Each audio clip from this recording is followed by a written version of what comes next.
Bonjour, merci beaucoup d'être avec nous pour le magazine de la santé et Allô Docteur Régis. Bonjour. Bonjour Marina, bonjour à tous. Alors les fêtes arrivent, on va parler des produits de fête. C'est une émission un petit peu spéciale, un petit peu joyeuse, ça va faire du bien. Et on va parler volaille. On verra comment choisir sa volaille pour être sûr de la qualité de la viande et comment la cuisiner de manière diététique et gourmande avec des conseils et une recette. Et ce sera le thème de notre Allô Docteur. Et puis avant, on va largement parler chocolat avec notamment un maître en la matière, Frédéric Beau. Bonjour. Bonjour madame. Un des meilleurs pâtissiers au monde. Ce livre de recettes en vie de chocolat chez Albin Michel est hallucinant. Vous nous parlerez de votre passion pour le chocolat et d'où elle est venue. Et puis on continuera sur le chocolat avec Raphaël Aumont. Bonjour. Vous connaissez un peu tous les deux. Oui, un petit peu. Pas de souci. Là, on va faire un peu plus technique. Oui, mais on va faire une association science et cuisine. On va faire 3-4 textures autour du chocolat, mais gourmandise et santé. Et ça veut dire que nous, on peut goûter. Ah bah évidemment. Association de bienfaiteurs. Voilà. C'est ça. C'est ça. Et puis à Noël, évidemment, les livres, c'est une belle idée, surtout quand on va chez son libraire de quartier, évidemment. Gérard, bonjour. Bonjour, je vais D'abord- vous parler d'Inde en littérature. Non. Parlez de moi. Voilà. Avant cela, il y aura un dossier sur un organe qui permet de savourer les repas de fête. Il s'agit de la langue, ce petit morceau de chair rose qui permet de faire bien d'autres choses et qui peut se révéler très fragile. Petit à petit, je ne pouvais pratiquement plus manger. Bon, le pain normal, je ne le pouvais plus le manger. Et alors, je me suis retournée vers des yaourts ou vers des petites crèmes ou des choses comme ça qui glissaient. Ça glissait. Et puis une belle idée pour les fêtes, une exposition à voir en famille dans le carnet de santé qui concerne le poison. Attention, danger. Mamba noir, vipère du Gabon, mygale, une trentaine d'espèces animales parmi les plus dangereuses au monde sont réunies dans un même lieu. Dernier épisode de notre In Vivo cette semaine où nous avons poussé les portes du service d'urologie de l'hôpital Saint-Louis, c'est à Paris. Aujourd'hui, Moïse va bénéficier d'une greffe du rein. Voilà, et comme on est vendredi, eh bien, on va commencer avec le dossier de la semaine.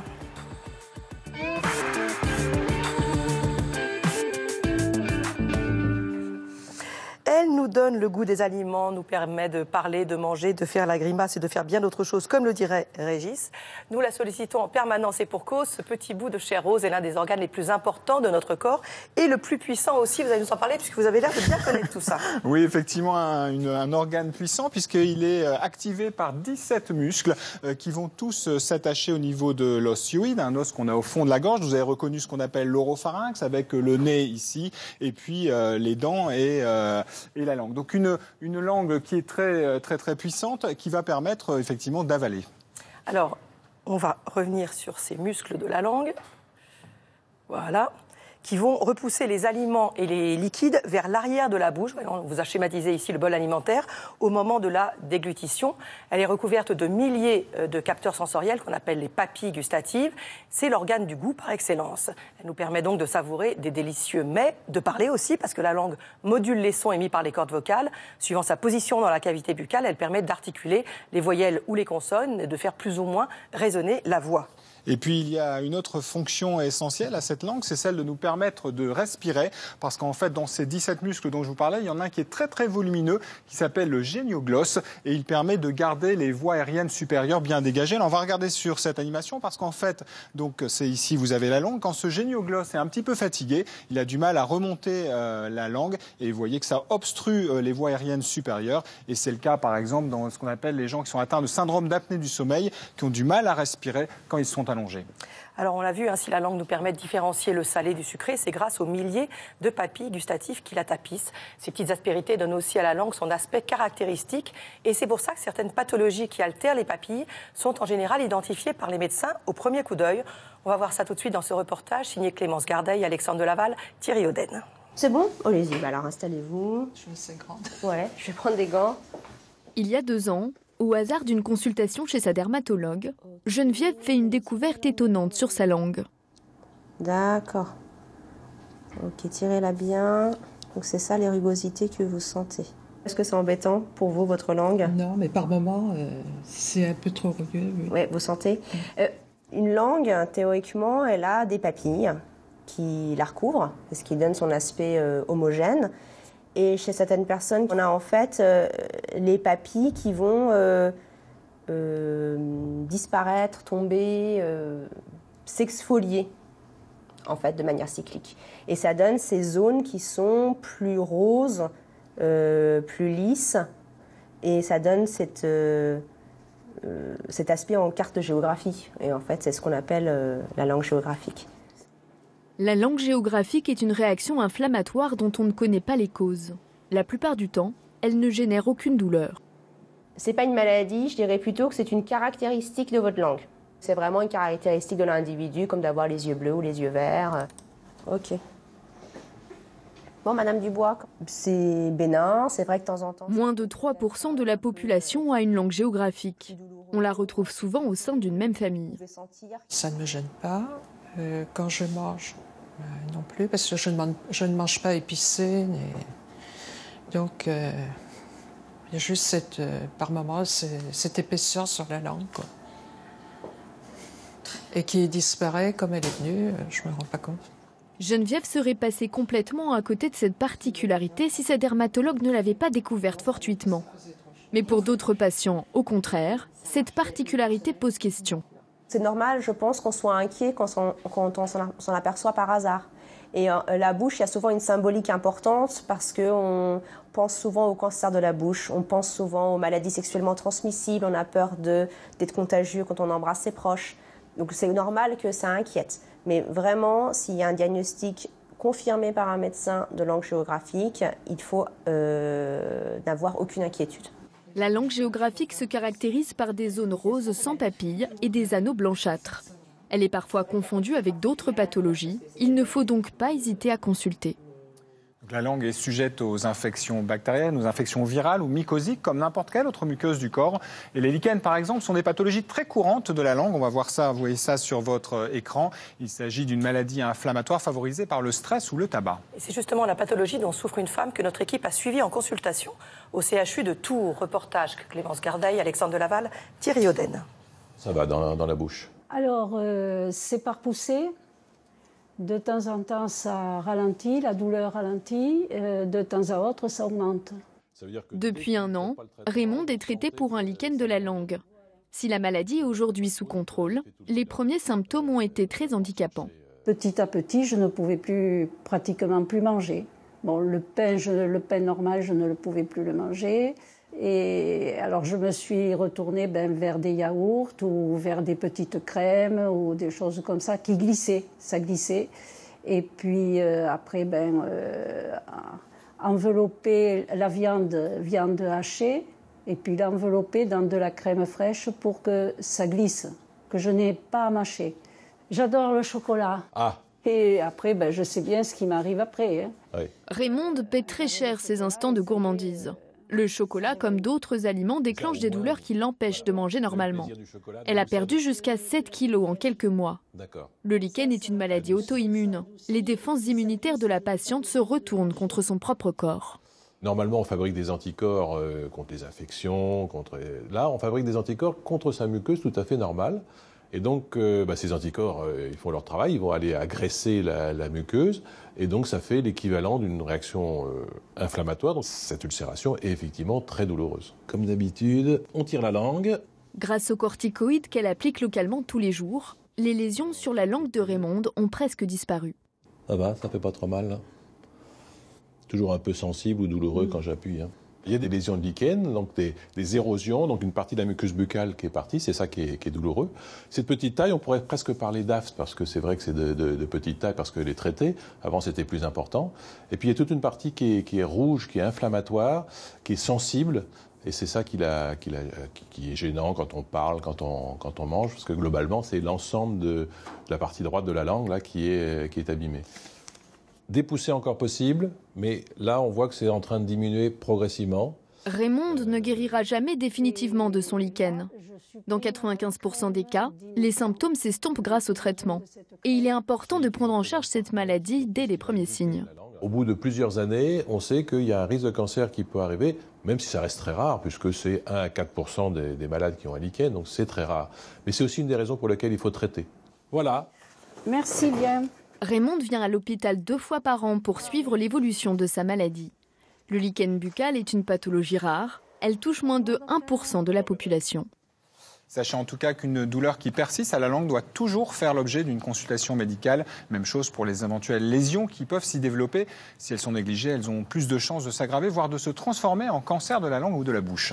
Voilà, c'est la fin du dossier. Un petit rappel, d'ici 15h, il y aura les chroniques, les livres de Gérard Collard, on parlera chocolat avec Raphaël Aumont. Une exposition dans le carnet de santé à voir en famille qui concerne le poison, c'est au Palais de la Découverte à Paris. Nous l'avons visité pour vous, reportage.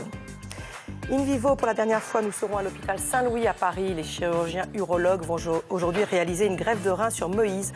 Il a 63 ans et il attend cela depuis des années. Et puis dans Allo Docteur, les volailles vont être à l'honneur. On vous expliquera comment bien les choisir et bien les cuisiner pour allier goût et diététique, conseils d'experts et recettes en images. Mais d'abord, notre invité et on parle chocolat.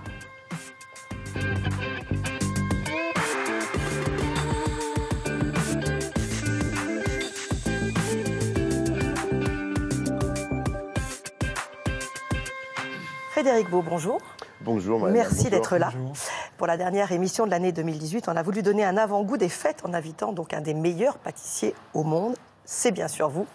On parle de votre livre aussi, bien sûr, Envie de chocolat, chez Albin Michel. C'est juste quand vous commencez si on l'ouvre, je ne pourrais même pas vous parler parce que je vais tout lire, donc pour l'instant je vais le garder fermé. Donc on va parler chocolat et plaisir tout en respectant notre santé, quand même.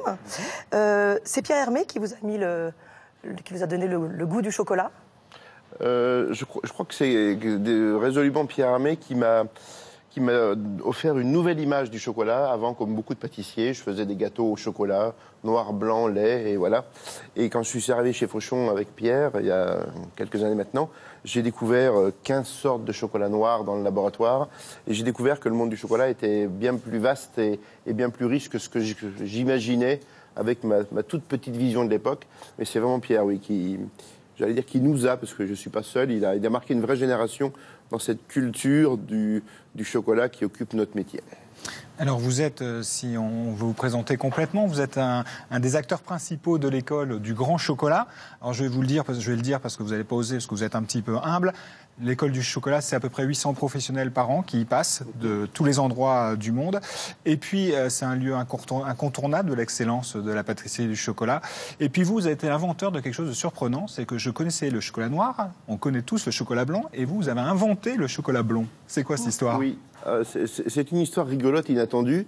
On me demande souvent si c'est une légende ou si c'est la vraie histoire.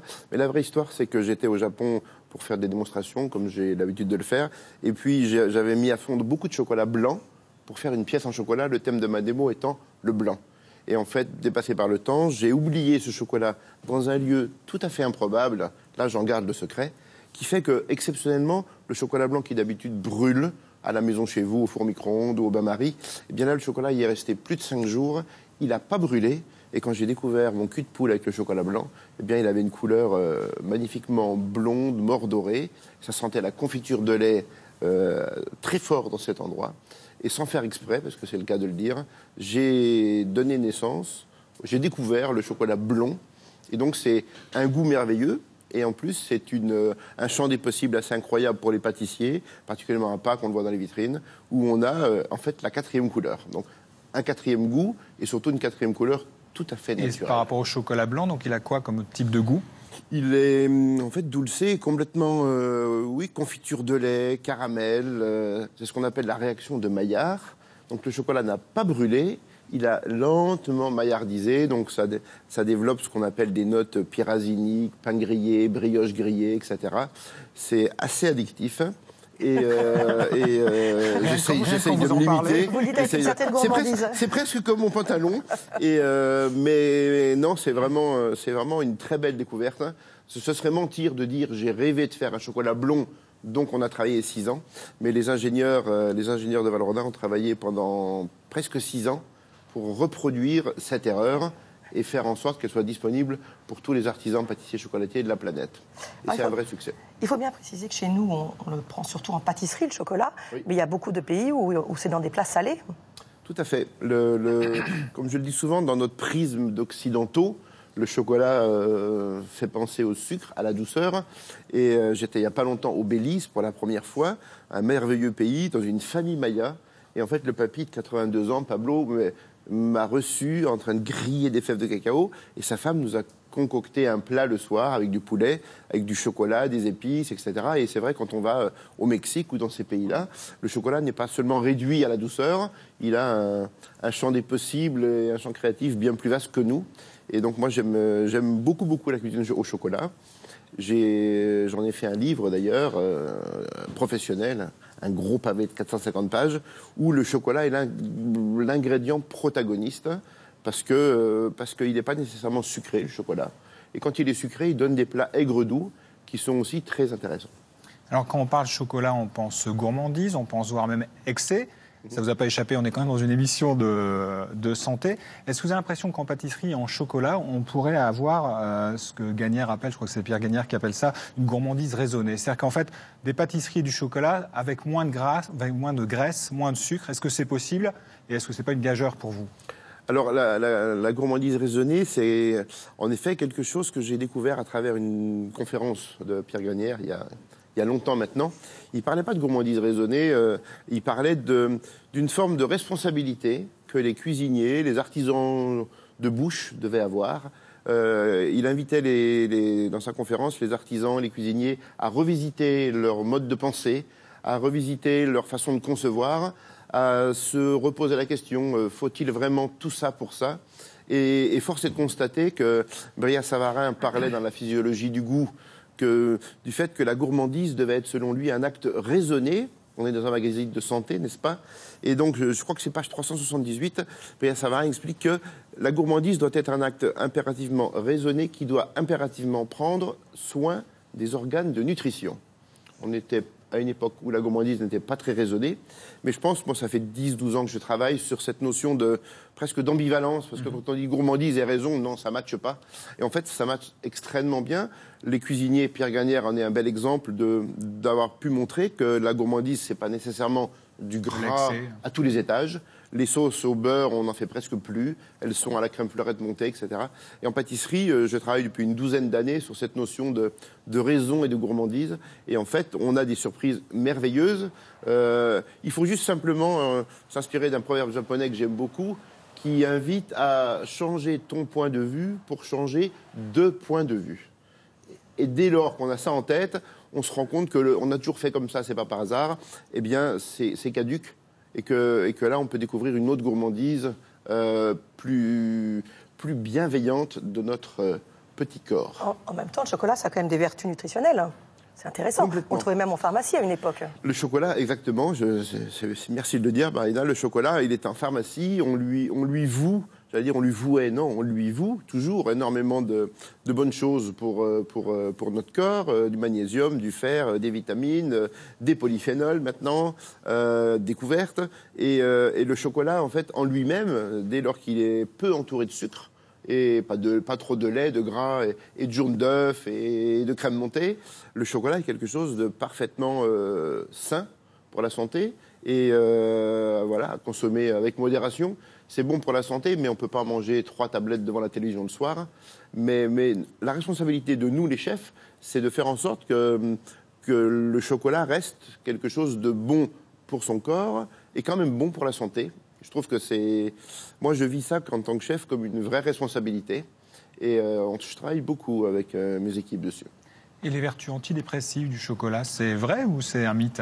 Légende ou pas légende? Alors, en fait, c'est à ce moment-là où je suis censé étaler ma science. Quand on vous voit, on voit que vous n'êtes pas dépressif. Je suis un peu mal à l'aise ici parce que vous êtes des scientifiques, vous êtes médecins. Non, alors j'ai appris parce que c'est pas une légende en fait. Le chocolat contient de la théobromine. Vous savez que le nom originel du chocolat c'est théobroma, cacao. Et en fait, la théobromine est une molécule qui dans le cervelet se transforme en phényléthylamine, ce qui, selon les vrais travaux de médecine, lui voue des vraies vertus de booster. Alors, un booster n'est pas un antidépresseur, mais manifestement, quand tu es boosté, tu vas un petit peu mieux. Donc, pour avoir discuté avec des médecins, on avait travaillé à une époque avec un hôpital en Suisse, à Zurich, et en fait, c'était vraiment ça le résultat. C'est un booster, un motivant, très riche en théine, caféine.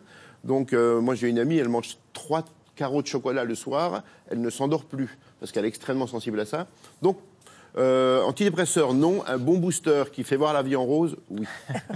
Merci Frédéric Beau. Je rappelle votre livre Envie Chocolat chez Albin Michel. Une belle idée de cadeau pour Noël. On va vous retrouver dans quelques instants après justement Gérard et ses livres et ses idées de cadeaux pour Noël. On va vous retrouver avec Raphaël Aumont. Avec plaisir. À 14h40, on parlera des volailles. Une nutritionniste et un volailler meilleur ouvrier de France vous donneront tous les conseils pour les choisir et les cuisiner. Et un chef vous proposera sa recette.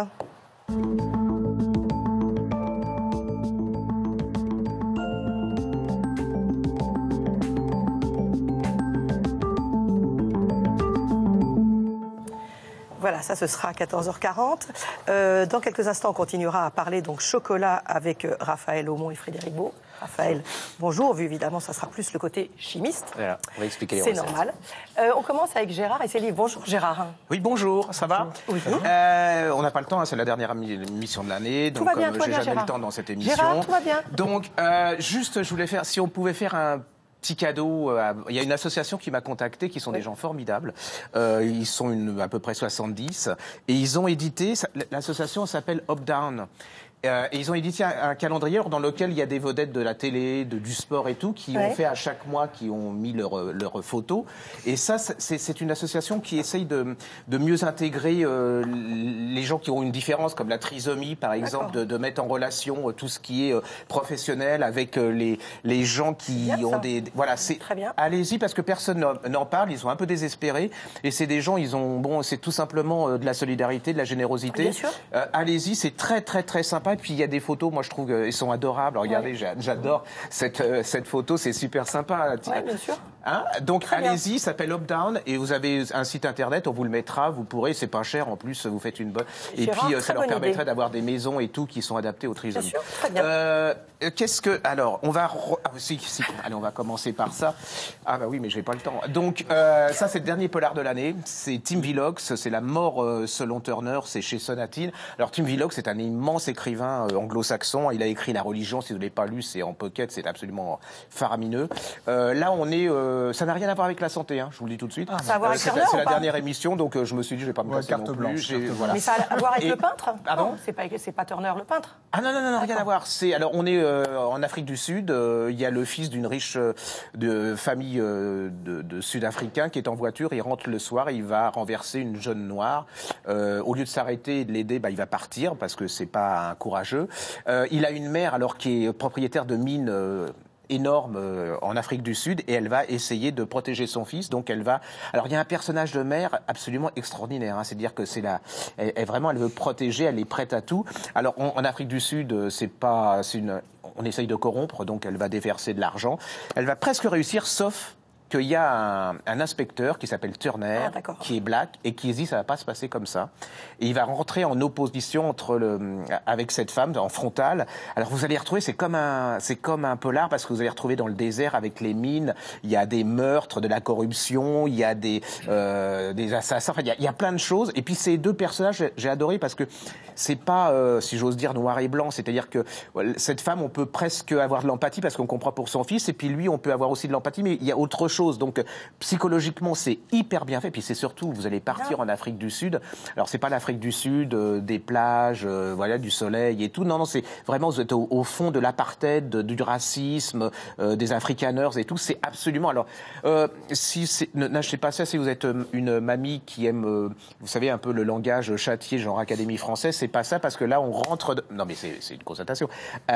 Donc ça rentre dedans. C'est vraiment comme les gens parlent là-bas. Donc voilà, c'est une vraie bombe, hein. C'est vraiment, vous le recevez dans la figure, c'est vraiment un polar comme il y en a très très peu dans l'année et ça lie découverte d'un pays, d'une mentalité. Là. On va passer à autre chose. Pour finir avec la santé ou toujours pas? Peut-être un peu. C'est la magie de Noël quand même. C'est la magie de Noël, on parle plus santé. santé. C'est l'esprit de Noël. Non, mais c'est un petit côté peut-être de la dépression, enfin post-50 ans. Voilà, oui. Alors, Valentine. Anne-Laure Bondou, ça s'appelle Valentine, c'est chez Fleuve. Alors c'est un livre câlin. Doudou. Ouais, doudou, câlin, mais pas neuneux, hein, attention. C'est-à-dire que c'est une femme, elle a une 50aine d'années, ses enfants sont presque élevés, ils font des études, ils s'éloignent comme tous les enfants, le mari fait de la politique, puis au niveau boulot, c'est pas terrible. Donc elle a 50 ans, elle se dit, faut que je fasse l'inventaire de ma vie, et elle va voir sa mère. Alors sa mère, c'est un personnage incroyable, genre le Front populaire, vous savez, la gauche, le machin, mais très très sympa, quoi. Généreux, je veux changer le monde et tout.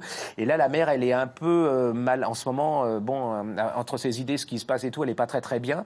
Et puis elle va se retrouver, alors elle habite à Brive. Alors Brive, c'est pas vegan, hein, je veux dire, vous voyez, c'est au niveau de l'ambiance, la bouffe, tout, le foie gras, voilà. Ils sont elle décide de nettoyer un peu, de faire le ménage chez sa mère, et elle découvre des photos. Et cette photo, il y a plein de portraits qui sont crayonnés au feutre, et elle veut savoir pourquoi ces portraits sont crayonnés au feutre. Il y a son frère qui arrive entre-temps, qui est pas net non plus, enfin, voilà. Et donc, toute l'intrigue est de savoir pourquoi ces photos sont crayonnées, mais surtout, c'est des personnages, vous les connaissez. C'est-à-dire que, vous savez, il y a des personnages de romans, vous dites, bon, je les rencontrerai jamais, et tout. Là, vous dites, tiens, elle ressemble même à vous. C'est très de tendresse, c'est pas neuneux, et c'est une réflexion aussi avec ce qu'on voit en ce moment, c'est-à-dire que les gens sont un peu désabusés parce qu'ils avaient des belles idées, des grandes idées, puis ils se retrouvent dans un monde en se disant tous d'élite, plus rien correspond à ce que j'aime et tout. C'est un très très très joli livre. Vous ressortez de là-dedans très tonique. Vous avez passé un bon moment.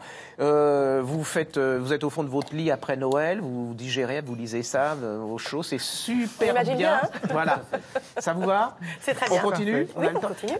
Alors, j'adore cette BD. Ça s'appelle Jamais. Je sais pas. Chez Grand Angle. Et puis l'auteur. Je sais plus, Duhamel, non? Duhamel. Voilà. Alors, j'adore, c'est l'histoire d'une petite vieille. Elle a une maison au bord de la falaise. J'adore les dessins, en plus. Ça ressemble à la couverture, c'est très joli. Ça se passe en Normandie. Et la petite dame, elle a un problème, c'est que sa maison, elle a vécu toute sa vie dans cette maison. Et puis, il y a toujours, vous savez, en ce moment, il y a beaucoup de gens qui veulent faire votre bonheur malgré vous. Ça, c'est les professionnels, je ne dirais pas les professionnels de la santé, mais les professionnels, les psychologues, voilà. Et cette dame, on lui dit, écoute, mamie, c'est bien que tu aies tous tes souvenirs dans ta maison, mais tu vas aller dans un foyer parce que ta maison, elle est limite de la falaise, ça va tomber, t'es toute seule, il y a ton chat, nous, on te dit, c'est là qu'est le bonheur. C'est-à-dire, tu vas en EHPAD, tu verras, tu vas être joyeuse, ton chat, il va être dans le truc, et elle est pas folle, la petite vieille, elle sait très bien que ça va pas se passer. Et c'est très, très sympa parce que c'est plein d'émotions, de tendresse et tout, et sous couvert d'une BD, vous allez découvrir un des problèmes de notre époque, hein, c'est-à-dire la solitude, ce bonheur malgré nous, ces psychos, spécialisos, tout ce que vous voulez, qui veulent changer notre destin. Et voilà, allez-y, c'est très très très sympa. Il y a beaucoup de copains. J'ai encore le temps? Oui, Gérard, tout va bien. Bon, il y a un problème? Non, il n'y a pas de problème. Alors, quelque chose qui n'a rien à voir avec. Je le ramène chaque fois et je l'ai jamais fait. C'est un chef-d'œuvre de chez chef-d'œuvre. Hein, ça s'appelle l'Encyclopédie du fleuve noir chez Télémac. Du film noir. Du film noir. De Patrick Brion. Alors Patrick Brion, hein, c'est le cinéma de minuit, la musique et tout. C'est tout le monde. Les gens d'un certain âge ont découvert le cinéma grâce à ça.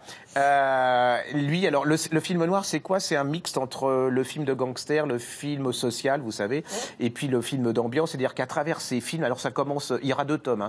Hein. Ça commence des années 1910, je crois, jusqu'à 1960.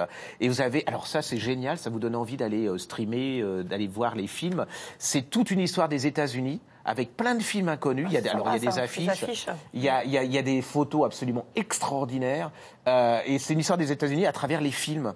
Et vous allez voir que souvent, les films expliquent mieux que certains historiens des essais de 12 tomes. C'est brillantissime. Ça se lit merveilleusement bien. Vous le lisez n'importe comment et vous allez découvrir plein. Moi, j'ai découvert plein de films incroyables. Alors, je vous donne un conseil. N'attendez pas parce que c'est des petits tirages. Hein. Donc, vous allez vous retrouver l'année prochaine avec le tome 2 sans avoir le tome 1 où vous allez le payer une fortune. Donc, allez-y, c'est chez Télémac. C'est vraiment une bible. Hein, si vous aimez le cinéma et même à vos enfants parce que les enfants, ils croient que tout commence dans les années 2010 alors que il y avait des gens avant. Hein. Je continue. Oui, Gérard. Voilà, ça aussi, ça c'est génial. Si vous en avez marre, vous savez, on me demande souvent des polars qui soient pas gore, où la grand-mère n'est pas violée par son chat, ou le hamster. Attendez, les détectives du Yorkshire, Rendez-vous avec le mal, c'est Julia Chapman et c'est chez qui? La Bête Noire. Voilà, si vous cherchez quelque chose de sympa mais pas de neuneux, c'est un couple d'enquêteurs. Hein, il y a une femme et un homme. C'est tout en charme, tasse de thé, mais il y a un vrai suspense et il n'y a pas de, vous savez, ces obsédés du crime où il y a des flots de sang, où il y en a a partout et tout. C'est hyper bien fait. Et à mon avis, cette série va rester. C'est-à-dire que, mine de rien, elle fait ses comme Anne Perry et tout. Elle fait une série de polars. Ils font une série de polars qui est géniale. Je continue? Oui, Gérard, vous avez encore au moins une petite minute. 10 minutes? Non, une. Ah, pardon. On va vous redonner deux... tiens, non, allez, j'en ai pas parlé, Michel Bussy pour les enfants. Ah, ça c'est sympa. Ça, c'est génial. Les contes du réveil matin, Michel Bussy, c'est chez qui? Delcourt. C'est l'histoire de Corentin. Corentin, il Michel peut pas... Bussy, en général, il fait des polars pour adultes. Voilà. Et Corentin, c'est un petit garçon, lui, il a un avantage, c'est qu'il sait parler aux objets. C'est-à-dire que vous allez voir, c'est des contes, ça se lit merveilleusement bien. C'est un côté surréaliste mais réaliste tout à la fois. Et alors, c'est les objets qui vont vous raconter. Et alors, vous allez voir ce que pense une armoire, un escabeau, un lit et tout. Et je me suis fait avoir parce que je me suis dit, c'est encore un truc, ouais, un peu genre niais. Voilà, je vais pas noter d'auteur. Enfin bon, c'est voilà. Et complètement. Le sapin empoisonné, je veux lire. Ouais, mais c'est génial de chez génial. C'est voilà, vous allez passer un bon moment et puis ça va vous permettre de raconter des histoires à vos enfants parce que je sais pas si vous avez remarqué, il y a de moins en moins de gens qui racontent des enfants à leurs histoires. D'accord, des enfants à leurs histoires. C'est bon, on mettra dans le bon sens. Voilà, c'est ça, mais vous avez l'habitude. Merci beaucoup, Gérard. Et je vous en prie, Gérard. chère madame, monsieur. Il terrifie autant qu'il fascine. Le poison est à l'honneur dans une exposition au Palais de la Découverte à Paris. Vous l'avez vu, l'exposition? Oui, c'était très très intéressant. En tout cas, une idée de sortie pour les petits et les grands à faire pendant les vacances de Noël. Lucille Degout, Marc Lavastrou et Anne-Cécile Vergniaud nous en donnent un avant-goût. Attention, danger. Mamba noir, vipère du Gabon, mygale, une trentaine d'espèces animales parmi les plus dangereuses au monde sont réunies dans un même lieu. Alors pour accueillir ces hôtes exceptionnels, le dispositif de sécurité est hors du commun. On a créé ce qu'on appelle des salles de confinement. Donc, c'est des grandes salles dans lesquelles on a mis des espèces qu'on considère posent le plus de risques du public. Donc, si jamais il y avait un animal qui s'échappe, on peut fermer les portes et l'animal, au moins, il est contenu dans une de ces salles. Car le danger est réel. Toutes ces espèces sont dotées d'un poison mortel, leur venin. On n'a pas le droit de détenir des antivenins sur place, mais en fait, ils vont tous se trouver à l'hôpital Bégin, qui est l'hôpital d'instruction militaire à Saint-Mandé. Donc, on a une ligne directe avec l'hôpital et avec des pompiers. Donc, si jamais quelque chose arrive, la personne sera amenée directement par les pompiers à Bégin, où ils seront traités par un expert justement dans les traitements des morsures de serpent. Ces morsures provoquent chaque année la mort de 150 000 personnes dans le monde. Grâce à son venin, l'animal peut survivre, se nourrir ou se protéger des prédateurs. Chez les animaux venimeux, le poison sécrété par des glandes est injecté par piqûre ou morsure. C'est le cas des serpents. Pour les espèces vénéneuses, comme les amphibiens, la substance toxique est inoculée par contact ou lors de son ingestion. Mais ce poison qui tue peut aussi guérir. Les poisons issus des plantes sont beaucoup plus faciles à obtenir, beaucoup plus faciles à purifier et beaucoup plus simples à utiliser. Donc la recherche se focalise plutôt sur les poisons des plantes. Mais les venins, par leur diversité, par leur spécificité, constituent une source de médicaments, et pas seulement de médicaments, mais aussi de tests diagnostiques, de molécules qui permettent de comprendre comment les maladies apparaissent et comment elles se développent. Le venin utilisé comme médicament pour traiter certaines maladies est au cœur de nombreux travaux de recherche. C'est le cas du venin de ce gros lézard appelé héloderme ou monstre de Gila. Son venin contient un petit peptide qui simule une hormone naturelle agissant sur l'insuline et donc ça régule la glycémie. Donc c'est un antidiabétique et même on a découvert maintenant qu'il avait aussi un effet sur la motricité digestive et donc c'est un coupe-faim. Ce crapaud, le Rhaebogutatus, recèle lui aussi un venin aux vertus thérapeutiques. Une partie de ce venin, en fait, provient des proies que mange le crapaud. Et l'un des alcaloïdes récupérés par le crapaud a la propriété, comme beaucoup d'alcaloïdes, ce sont des substances qui sont cytotoxiques, qui détruisent les cellules, qui agissent sur la membrane cellulaire pour les détruire, et ça peut être utilisé comme antimicrobien, comme antiparasitaire, voire même comme antitumoral, en détruisant les cellules. Et le clou du spectacle, le fameux mamba noir, l'un des serpents les plus venimeux, l'un des plus grands aussi, jusqu'à 4 mètres de long. Il y a une membalgine, qui est donc une de ces neurotoxines, qui agit spécifiquement sur les récepteurs de la douleur et donc qui peut être utilisée comme analgésique pour remplacer la morphine, puisqu'il n'a pas les inconvénients de la morphine en termes d'accoutumance et d'effet sur l'éveil. Je trouve ça intéressant, les deux côtés de la médaille, du fait qu'on utilise ces animaux, même s'ils sont dangereux, pour pouvoir guérir les maladies aujourd'hui. C'est intéressant de montrer aux enfants que il ne faut pas que avoir peur de ces espèces, mais on peut s'adapter avec leur venin pour guérir. C'est ce qu'on a fait par les siècles passés. J'imagine que la nature a des choses à nous apprendre encore. Ouais. Aujourd'hui, une vingtaine de molécules issues de venin sont déjà utilisées dans des médicaments. Mais cette sécrétion toxique n'a pas encore révélé tous ses secrets. Voilà, cette exposition Poison est à découvrir au Palais de la Découverte à Paris jusqu'au 11 août 2019. Ça vous laisse quand même le temps. Raphaël, je rappelle quand même que vous êtes chimiste. Oui, tout à fait. Quelqu'un ne le saurait pas. Et donc une chronique spéciale Noël avec bien sûr Frédéric Beau qui nous a rejoint, évidemment autour du chocolat. Évidemment. Et on va vous montrer avec Frédéric qu'avec des choses très simples et très peu d'ingrédients, on arrive à faire plein de textures différentes et originales. Et on peut associer gourmandise et santé. Gourmandise, en tout cas, au nez qu'il y a ici, ça je peux vous le dire. Désolé que vous ne sentiez pas ça, mais c'est impressionnant. Et oui. Mais là, ça veut dire c'est intéressant ce que vous dites, c'est-à-dire qu'on peut faire allier plaisir, santé. C'est-à-dire que quand on parle chocolat, on se dit, ok, si je veux faire préserver ma santé, il suffit que j'en mange moins, point final, mais vous allez nous prouver que non. Oui, on a réfléchi avec Raphaël qu'est-ce qu'on pouvait faire pour vous montrer que la gourmandise c'est très vite fait et que parfois avec très peu de choses on fait extrêmement simple. Un grand philosophe disait fais simple, tu risqueras de faire bon. Donc là c'est ce que je vais tenter de vous montrer. Et puis Raphaël, à travers son métier de chimiste, m'a dit mais moi peut-être que je pourrais faire ça. Ça je vais réussir à l'expliquer, etc. Donc on va se faire un petit duo et vous allez voir que c'est très simple parce qu'on a en fait que 2 ingrédients. On a de la couverture de chocolat. Oui, c'est ça, du chocolat et du blanc d'œuf. Donc on pourra le refaire très facilement chez soi et facile. Et là encore, toujours cette même démarche, mieux comprendre ce qu'on est en train de cuisiner. Donc du chocolat, c'est à peu près 40% de matière grasse. C'est 30% de sucre, environ, ça dépend après des taux. Et puis c'est de la fraction non grasse, donc pour ce qui reste, à peu près 30% aussi. Et puis à côté, on vous présente... Et c'est du beurre de cacao, donc sans cholestérol. Oui. Mine de rien. C'est de la matière grasse. C'est de la matière grasse. Mais pas de cholestérol. Bon, alors, c'est important de le dire quand même. C'est une nuance. Une nuance importante. Hein. Et on va utiliser du blanc d'œuf. Blanc d'œuf, c'est 90% d'eau. Girard, il dit c'est jaune le blanc d'œuf. C'est jaune le blanc.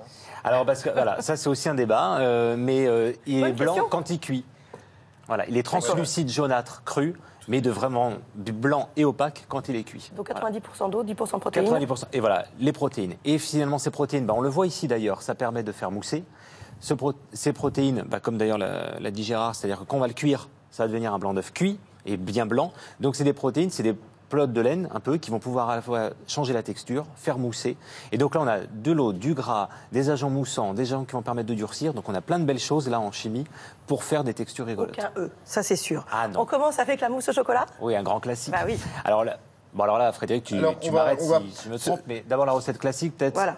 Souvent, on explique un peu... La recette classique, on parlait de raison, de bien-être. Ouais. Et la recette classique de la mousse au chocolat, quand on la lit dans les livres, elle est plutôt pas très raisonnable. Parce qu'on y met des jaunes d'œufs, on y met du sucre, on y met du beurre. Comme si le chocolat n'en contenait pas suffisamment. On a 40% de matière grasse ici quand même. Hein.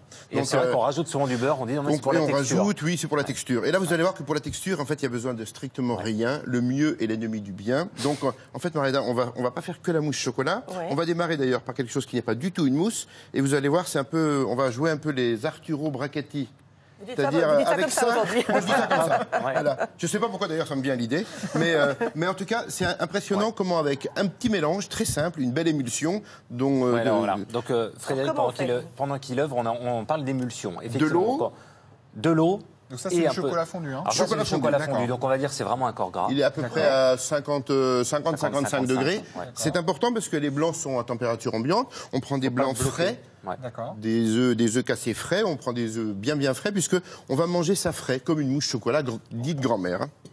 Donc là, on va mettre de l'eau dans de la matière grasse. Ouais. Donc ça, a priori, ça se passe mal. Mais il y a ces fameuses protéines qui vont permettre d'aider à mélanger en fait l'ensemble. Et on va faire une émulsion. On commence déjà. Vous voyez, ça se texture énormément. Voilà. On texture. Et petit à petit, on va gagner un équilibre eau et matière grasse. Ouais. Et là, on va avoir une sorte de mayonnaise chocolat. En fait, c'est une mayonnaise à l'envers. Je ne mets pas l'huile dans le gras, dans l'eau. Je mets l'eau dans l'huile. Donc on démarre. C'est pas du tout les mêmes rapports non plus de matière grasse et d'eau par rapport à une vraie mayonnaise. On fait le mélange en 3-4 fois. Comme pour on une ajuste mayonnaise. justement cette texture. Alors voilà. Donc, pour ajuster, c'est si vous voulez une sauce très très légère, après une mousse très légère, il va falloir mettre beaucoup d'eau. Comme ça va ressembler à du blanc d'œuf très monté. Si au contraire vous voulez une texture un peu plus ferme, un peu comme on va retrouver l'esprit ganache, un peu monté, et voilà, là parfait. vous allez avoir une. Puisque tu parles de ganache, Puisque tu parles de ganache, nous y sommes. Donc là, on a déjà un bel équilibre matière grasse et eau qui fait que l'émulsion existe. Mais pour faire notre petit Arturo Brachetti du chocolat, il faut rajouter encore de l'humidité et du blanc d'œuf, et vous allez voir ce qu'on va en faire. Et c'est cru, donc ça se conserve pas longtemps. Voilà, alors par contre, attention, un blanc d'œuf cru, donc ça veut dire on va pouvoir préparer ça par exemple le soir et on va le manger le lendemain de midi, ou alors on va faire tout dans la journée. Mais on va éviter de garder du blanc d'œuf cru de 3 jours. On est quand même obligé de mettre du blanc d'œuf. Alors non, c'est-à-dire que si vous voulez pas de blanc d'œuf, vous pouvez utiliser de l'eau simplement. Eau et chocolat, ça fonctionne très très bien. Et d'ailleurs, j'en ai fait au chocolat, comme ça. Et vous allez voir, donc moitié eau, moitié chocolat. Pour faire une mousse, hein, voilà. Raphaël. Hein. Pour faire une mousse, on tout est à fait. d'accord. Hein. Voilà. Et là, vous allez mettre, on va le faire ici, et puis vous allez voir que vous obtenez une texture, voilà. Ça, il n'y a même pas de blanc d'œuf là-dedans. Ah ouais. Voilà. Alors, ça va tenir combien de temps cette mousse c'est comme un soufflé au fromage, dans un quart d'heure tout tombe Non, parce que justement la différence par rapport à un soufflé, c'est que là il y a de la matière grasse bien froide qui va permettre de faire tenir l'ensemble, de garder ces bulles de gaz, et donc ça ne va pas retomber. D'accord. Et, vous voyez, là, on a le goût du chocolat. C'est ça qui est intéressant. Mais il a piqué celle-là. On n'a pas encore expliqué. Oui. Mais oui, mais c'est bon signe qu'on a envie de goûter. Alors, voilà, pour comparer celle-ci, l'intérieur, et là, effectivement, on parle santé, c'est-à-dire que là, dans cette mousse-là, il n'y a pas de beurre, il n'y a pas de jaune d'œuf, il n'y a même pas de... Il n'y a rien. Il n'y a que du chocolat, là. C'est que du chocolat. Qu'est-ce Mais que on c'est a bon que le goût du chocolat. C'est très très bon. Et vous voyez, c'est hyper facile à faire. Là, le chocolat n'est pas du tout travesti, en fait. Vous le voyez pas, parce qu'il est derrière vous, mais il y a Gérard qui n'apprécie pas votre mousse. Je ne sais pas s'il apprécie des choses dans les Je ne sais pas. Je le prends plus mal maintenant. Celle-là, elle est bonne. Alors là, c'est celle avec... Donc là, cette fois, c'est blanc d'œuf. Le blanc d'œuf. Voilà. Siphon. Alors un siphon, on rappelle, un joint bien propre, une tête métallique. Une norme... Pas des siphons, pas des siphons en solde. Et quelque chose d'important aussi, c'est qu'une fois qu'on a vidé le siphon, on n'essaie pas d'ouvrir quand on a vidé, on enlève tout le gaz. Et après seulement, on peut déverrouiller. Ça, c'est important. Donc, ça, on va goûter. Donc là, on a de l'eau, pour un chimiste. Hein. C'est moins gourmand tout de suite, mais on a de l'eau, un tensioactif et du gras. D'accord. Et si on a... Et de l'air. D'accord. On a entendu... Vous voulez qu'on le mette là-dedans? Voilà. Exactement. On va le mettre dans deux... là-dedans. Donc là, on a de quoi faire une mousse au chocolat. Mais on parle de Noël. On pourrait se dire, on va remplacer la matière grasse du chocolat par du foie gras fondu, par du fromage, et vous obtiendrez normalement cette même texture de mousse. D'accord. Alors, regardez. J'en ai juste gardé un petit peu. Pour faire joli. Voilà. Parce qu'en fait, c'est une sauce chocolat. Ah oui. Hein, et c'est du blanc d'œuf, mais vous verrez, c'est très très bon, parce que le blanc d'œuf est complètement insipide et inodore. Voilà. Donc le chocolat n'est peu Pardon. Le chocolat est peu travesti. On a mis 2 cartouches de gaz. Non mais je goûte. Il me demande. J'ai 2 enfants autour de moi, les enfants. Même ça, c'est très très bon. Même comme ça, c'est très très bon. Alors, on parle de mousse chocolat. On va continuer les textures. Oui. Donc là, on fait une mousse chocolat. Donc une texture un peu plus fine que celle qu'on a fait, parce qu'elle est un peu tiède en fait. Hein. Donc là, c'est très intéressant. Mais vous voyez, elle tient déjà. On voit qu'il y a une certaine élasticité. Une belle brillance. Ça, c'est l'émulsion. D'accord. Émulsion mousseuse même, parce qu'on a mis de l'air. Et ici, j'en ai préparé une, juste pour vous montrer que dès qu'elle est cristallisée, regardez la texture qu'elle a. Elle a ce qu'on appelle une très belle alvéole. C'est ultra léger. Vous qui avez goûté, c'est bien. Excellentissime, celle-là. Voilà. Donc là, c'est tout simple. Ça, il faut... La différence entre ça et ça, celle-là est passée au frigidaire, c'est voilà, ça? tout simplement. On peut même la passer au congélateur à la limite, et là vous faites un soufflé glacé. Voilà. C'est ça qui peut être intéressant soufflé glacé. aussi. Alors, quelques mots de soufflé glacé, s'il vous plaît. Soufflé chaud peut-être d'abord. Tu fais bien en parler. Soufflé glacé, là il y a une astuce, c'est-à-dire qu'en plus d'utiliser, on part de cette même base, mais on peut y rajouter un tout petit peu de sucre. Et pourquoi on va mettre un peu de sucre? Parce que ça va être comme un antigel, un anticristallisant. Et ça parce que si vous prenez pas de précaution et vous prenez cette mousse avec de l'eau, vous la mettez au congélateur, vous allez avoir des grosses paillettes d'eau. Ça intéresse personne, c'est pratique. Si, excusez-moi. Raphaël, excusez-moi. Raphaël. Ça s'appelle l'effet Gaumont. Il n'y a plus de raisonner là, ouais, c'est ça. Ouais, excusez-moi, Raphaël. Non. Donc là, si vous mettez cette mousse directement avec de l'eau, ça va faire des grosses paillettes de glace et c'est pas très intéressant. Donc l'astuce, ça peut être de mettre un petit peu de sucre pour le coup et ça va être servir d'antigel. Et là, ça peut être intéressant parce que ça va permettre d'éviter d'avoir des gros cristaux de glace. Et on aura une mousse chocolat qui, au réfrigérateur, est tendre. Comme ça. Comme celle-ci. Voilà. Là, on voit bien. Mais celle-ci, au congélateur, elle devient très dure. Si je mets un petit peu d'antigel, ça devient une texture de nougat glacé. D'accord. Il faut en mettre juste 10% du poids de la recette. Et ça fonctionne divinement bien. Ça se garde longtemps, on peut la garder longtemps. Alors après, au congélateur, oui. Alors souvent, quand même, ça continue à vieillir, c'est-à-dire ça va continuer à faire des gros cristaux. Mais 2-3 jours, vous êtes tranquille largement. Oui, mais même une semaine, 2 semaines, il n'y a aucun problème. Et donc finalement, vous avez une mousse, vous avez un coulis, vous avez même une partie complètement glacée qui peut être intéressante. Et on peut mettre au micro-ondes aussi cette préparation. Ouais. Parce qu'au micro-ondes, qu'est-ce qui va se passer? Les protéines qu'on a mis dans le blanc d'œuf vont coaguler, vont durcir, et donc vont piéger le système. Et là, on va faire un soufflé chaud. Ah oui. Voilà, un soufflé chaud en quelques secondes. Donc, un peu de mousse froide, un peu de soufflé chaud, donc un petit coup de micro-ondes. On va terminer avec ça, mais ça va coaguler. Dedans, vous mettez un petit sorbet cacao, par exemple, et là, vous avez une texture qui est juste incroyable. D'accord. Ça, les jeux de texture et de température, ça c'est, je suis obligé de citer Thierry Marx, parce que c'est vraiment. Au restaurant, c'est pas aussi bon que ça. On a une espèce de... Non, parce que là, déjà, c'est que tu dois parler dans les bons restaurants. Là, vous avez déjà un très grand chef. On n'a pas 2 heures devant vous pour expliquer ça. C'est très compliqué d'avoir une... Non, mais la clé, c'est, et ça reprend aussi votre question sur combien de temps ça se garde, c'est si vous faites de l'instantané et si vous mangez devant la personne tout de suite, c'est là qu'on a les meilleures textures. Ah, bah voilà. On le voit la différence d'ailleurs entre les deux couleurs, ça a déjà commencé un peu à oxyder, etc. C'est fait à la minute, quoi. Eh oui. Voilà, à propos de minutes. Oh, ça sent, mais c'est terrible. Ça sent bon, hein. Oui, complètement. On n'a plus de temps. Alors, on n'a plus de temps. Ah bah non, on est obligé de faire ça. Ah ouais, avec l'azote. Oui, c'est obligatoire. Une dernière petite texture quand même. Alors attention, on enlève les bras.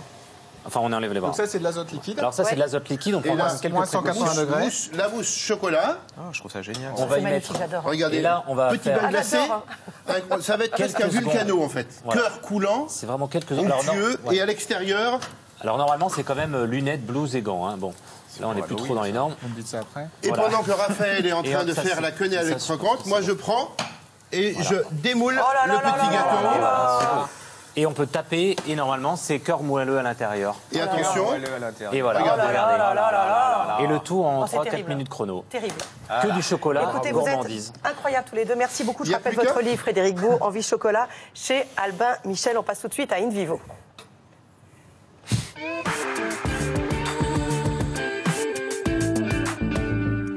Voilà, dernier épisode de notre série dans le service d'urologie de l'hôpital Saint-Louis à Paris. Aujourd'hui, c'est l'heure de la greffe rénale pour Moïse qui a 63 ans. Reportage Lucille Degout, Mathieu Crescio, Stéphane Joviado. Allez, c'est parti. Alright. Je veux bien voir le bordereau. Il est 18h. Le docteur Masson-Lecomte va commencer la transplantation rénale. Le rein a été prélevé par ses collègues ce matin sur un homme de 57 ans, décédé des suites d'un accident vasculaire cérébral hémorragique. Ok, ça marche. À la fin du prélèvement, on fait un dessin pour expliquer l'anatomie du rein, sur les vaisseaux et sur l'urtère. Parce qu'en fait, vous allez voir que quand le rein sort de la boîte, ça fait un espèce de paquet qui est un peu figé par le froid. On risque de couper des structures anatomiques qu'on ne verrait pas, parce qu'on n'est plus dans l'anatomie originale du patient. Donc ça permet de savoir à l'avance exactement combien on a d'artères, de veines, d'urtères, etc. Et puis parfois d'anticiper qu'on ne peut pas greffer ce rein-là sur notre patient parce que par exemple le vaisseau est très court alors qu'on a un patient qui a un très gros ventre et donc la profondeur ne permettra pas. Ça nous arrive de récuser un greffon simplement sur le bordereau. Ok. Avant la transplantation rénale, différents examens ont été réalisés pour vérifier la compatibilité entre le donneur et le receveur. Première étape pour le docteur Masson-Lecomte, la préparation du greffon. Le greffon, il est prélevé entre guillemets, énormes guillemets, grossièrement. Donc quand on le sort, il est entouré d'énormément de graisse. Donc là, comme c'est ma collègue qui a prélevé pour moi, elle a déjà avancé un petit peu le travail sur le site de prélèvement. Mais au niveau des vaisseaux, en fait, on a encore un gros paquet de gras là. Vous voyez, l'artère, elle est complètement cachée, on la voit pas. Donc il va falloir la disséquer pour n'avoir à la fin plus qu'une artère et une veine libérées de toute cette graisse qu'il y a autour. Et donc on va petit à petit ouvrir cette graisse, voilà, pour disséquer le vaisseau et le voir apparaître, le nettoyer un petit peu. Voici une petite bobine là-dessus. La préparation du greffon est une étape longue et minutieuse. Donc là, maintenant qu'on a fini de préparer, on a donc l'artère rénale qui est là, on a la nouvelle veine rénale qui est là, et ensuite on a l'urtère, qui est le canal urinaire. Si on ne prépare pas correctement notre rein, ça peut faire échouer la transplantation pour des défauts de suture vasculaire ou alors entraîner un saignement très important au moment où on remet le rein en circulation parce qu'on n'a pas bien suturé les vaisseaux, etc. Donc c'est assez fondamental, ouais. Alors, c'est parti. Donc, ensuite, on teste, c'est-à-dire qu'on mime l'afflux sanguin avec du liquide de préservation pour voir si le liquide sort par endroit. Parce que si là, le liquide sort, tout à l'heure, le sang va sortir aussi. Alors, personne ne bouge. Ah, voilà. Donc là, par exemple, vous voyez, il y a un petit trou. Bah, si on ne le referme pas maintenant, quand on va déclamper le rein tout à l'heure, ça, ce sera du sang. C'est pas grave, puisqu'on le voit. Je vais aller mettre un point de suture dessus pour boucher le trou. Donc voilà à quoi ça sert la préparation du greffon, à identifier ce genre de choses avant que le rein soit dans le patient. Hop, voilà. Ok. Ça saigne plus ? Une fois le greffon préparé, l'intervention elle-même peut commencer. C'est cet homme de 63 ans, Moïse, qui s'apprête à recevoir ce rein. Allez, incision. L'opération débute par une annonce surprenante. Quand on greffe pas les reins dans la position des reins normaux. Donc ces reins normaux restent en place et on rajoute le rein en plus. Quand les reins ne marchent plus, ils ne produisent plus d'urine et s'atrophient progressivement. Désormais, Moïse n'aura pas 2, mais 3 reins, mais un seul fonctionnel. Pour cela, il faut raccorder le rein du donneur à l'organisme du receveur. Allez, vas-y, donc tu commences peut-être là où c'est simple, c'est-à-dire ici. Moi, je te tiens la veine, toi, tu tiens en face. Parfait. Donc là, on voit bien qu'on a la veine du receveur qui est là, en bleu, l'artère qui est ici en rouge, c'est l'artère iliaque externe, et la place pour le rein qui sera ici. Et donc maintenant, on va pouvoir prendre le rein et faire les sutures. Tu rentres bien dans l'artère. Voilà, tu crochettes bien. Attention, méfiance, parce que tu vois, ça ne tire pas dessus, c'est un tout petit peu fendu. Je vais le faire 2 fois. Ouais. Nickel. Donc là, Cyril vient de faire 2 anastomoses vasculaires. Une anastomose veineuse, là, c'est-à-dire une suture veineuse de la veine du greffon sur le receveur. Et une anastomose, c'est-à-dire une suture artérielle de l'artère du greffon sur l'artère du receveur. Et donc là, la tension est bonne, donc on va déclamper. Vous voyez, on voit qu'il se recolore progressivement. Hop, j'enlève la veine aussi. Ça, c'est un peu le moment magique. Voilà, il est revenu à la vie. Instantanément, le greffon, couleur taupe car complètement vidé de son sang, redevient rose. Regardez, je pense qu'il urine. Vous voyez les urines qui sortent? Donc, il s'est remis à faire pipi. Donc on va réintégrer le rein dans la petite cachette. Donc au début il va un petit peu sortir, mais il va finir par trouver sa place. Et maintenant on va aller s'occuper de la suture urinaire. Alors, si le rein veut bien rester dans sa cachette. Petit. Allez, reste là-dedans. Attends, bouge plus, j'ai l'impression que ça tenait à peu près. Si l'intervention semble toucher à sa fin, c'est maintenant que le docteur Masson-Lecomte doit faire face à la difficulté principale de cette transplantation. On voit bien qu'on ne voit rien. Oh là là. Donc là, on va avoir une suture urinaire pour ce monsieur, qui va être difficile, parce qu'il n'urine plus depuis très longtemps. Et donc il a une vessie qui s'est toute rétractée, qui est toute petite comme une petite noix, qui est tout au fond, et on voit quand même qu'il a un ventre un peu conséquent. Et donc la vessie, elle est très loin là-bas. Grâce à une sonde placée dans le canal urinaire, c'est-à-dire l'urtère, l'équipe doit raccorder le rein à la vessie. Allez, vas-y. Donc on monte la sonde dans le canal urinaire, jusque dans le rein. Et ça va servir en gros de tuteur à la cicatrisation. C'est bon? Parfait, bouge pas, tu la tiens, la J. On fait le surjet, la suture pour accrocher l'urtère sur la vessie. Allez, cette intervention est terminée. À l'hôpital Saint-Louis, environ 150 greffes de reins sont réalisées chaque année. Si la transplantation rénale est courante, pour l'équipe, elle reste une intervention singulière.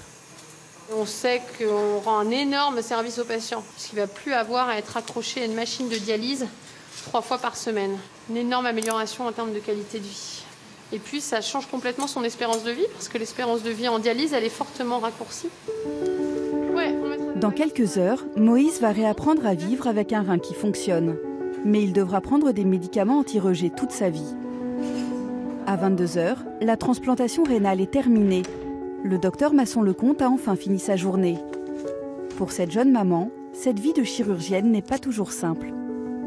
C'est vrai que c'est un métier qui est très prenant et qui donc vous tient beaucoup à l'extérieur de la maison, en particulier quand vous faites une spécialité où il y a des gardes, en particulier quand vous travaillez à Saint-Louis, qui est un énorme centre quand même de prélèvement et de transplantation d'organes. Donc c'est vrai que ça c'est une limite que personne ne m'impose, mais qui fait que parfois il y a des conflits entre la vie personnelle et la vie professionnelle, des conflits personnels qu'il faut régler. Le docteur Masson-Lecomte poursuit aussi une carrière universitaire. Elle sera peut-être la première femme professeure en urologie en France et pourquoi pas un jour, chef de service à l'hôpital Saint-Louis. Voilà, c'est la fin de ce document.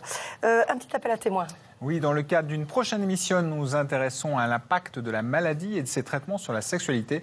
Votre témoignage vous intéresse, n'hésitez pas à nous contacter 01 58 88 85 21.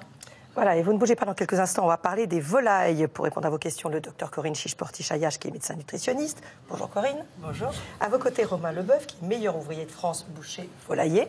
Bonjour. Bonjour. Vous nous avez apporté quelques échantillons. Juste pour qu'on sache, avant qu'on ne décrypte tout c'était très cher ou pas, honnêtement, dans ces volailles de fête? Non, parce qu'en fait, même si le prix de la pièce peut paraître un peu onéreux, attention, on est sur des volailles où on mange à 8 ou 10, donc il faut aussi la ramener au nombre de personnes avec lesquelles on le mange. Donc, par exemple, on peut prendre ne serait-ce que la poularde de Brest, qui est pour moi l'une des plus belles volailles qu'on ait en France. On est entre 60 et 80 euros suivant la taille des pièces, mais on mange à 8 personnes au moins. Donc ça fait 10 euros par personne. Très bien, comme ça on va vraiment écouter alors. Vous ne bougez pas.